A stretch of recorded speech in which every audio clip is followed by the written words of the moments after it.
The plastic in our pocket. The invention and rise of the credit card today, in our pockets, wallets, and even in our phones, we carry that small plastic card, the credit card. A tool so common we rarely stop to think about it. But how did this card emerge in a world ruled by cash and checkbooks? And how did it transform our financial habits forever? This is the story of a revolution that began with one man's moment of embarrassment. The embarrassing dinner. The spark. It all began in 1949 in New York City at a restaurant called Major's Cabin Grill.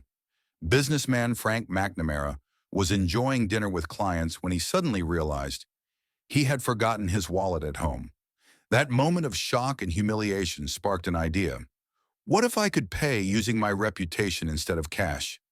The birth of Diners Club. The following year in 1950, McNamara and two partners launched Diners Club Card. At first, it was valid only in 27 restaurants in New York. Customers paid with the card, Diners Club paid the restaurant, and billed members later that month. The first cards weren't even plastic. They were made of cardboard. Yet this simple idea marked the birth of a new era. Buy now, pay later. Closed-loop systems and their limits. McNamara didn't invent credit itself. Since the early 1900s, large department stores, oil companies, and hotels had their own charge plates or metal tokens for loyal customers. But those systems were closed. Each card worked only in one business. The innovation of Diners Club was that it connected multiple merchants into one network. That idea laid the foundation of modern financial systems.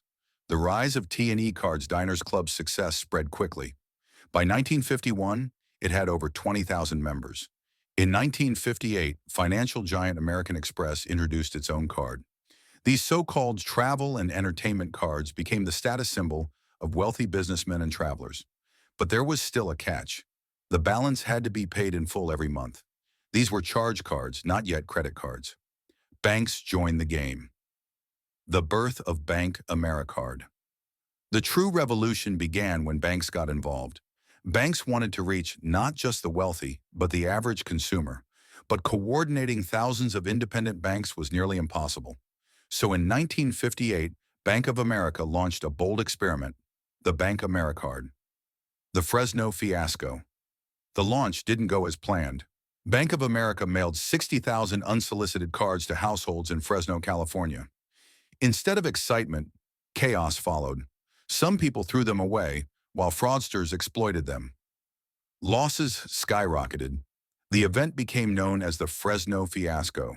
It was a costly mistake, but also a valuable lesson. Lessons learned in revolving credit. From that failure, Bank of America learned something crucial. Cards would now be distributed carefully, and a new idea would make them irresistible: revolving credit. Cardholders no longer had to pay the full balance each month. They could make a minimum payment and carry the rest for a fee. That single innovation made credit cards truly accessible to the masses. The birth of Visa and Mastercard. After Bank Americard stabilized, other banks took notice. Rather than compete individually, they formed the Interbank Card Association in 1966, the organization that would later become MasterCard. In 1976, Bank Americard rebranded as Visa, evolving into a global financial powerhouse. Two giants had emerged, and together they built the infrastructure of global payments. The magnetic stripe revolution.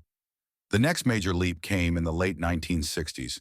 IBM engineer Forrest Perry developed the idea of encoding cardholder data on a thin black magnetic stripe. This made transactions faster and more secure. That small strip became one of the most important innovations in modern banking. The first steps of digitalization. Through the 1980s and 1990s, credit cards became part of everyday life. They fueled consumer spending and laid the groundwork for online shopping and internet banking. But with convenience came risk. Fraud and data theft were on the rise, forcing banks to find new ways to secure transactions. The Internet era and the CVV code. By the late 1990s, as the Internet exploded, credit cards became the key to e-commerce. But online transactions required an extra layer of protection. That's when the small three-digit code on the back of every card, the CVV, was introduced.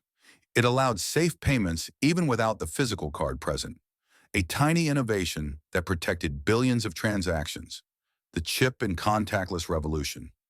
In the 2000s, the magnetic stripe gave way to the EMV chip, a small microprocessor generating a unique code for every transaction, dramatically reducing fraud.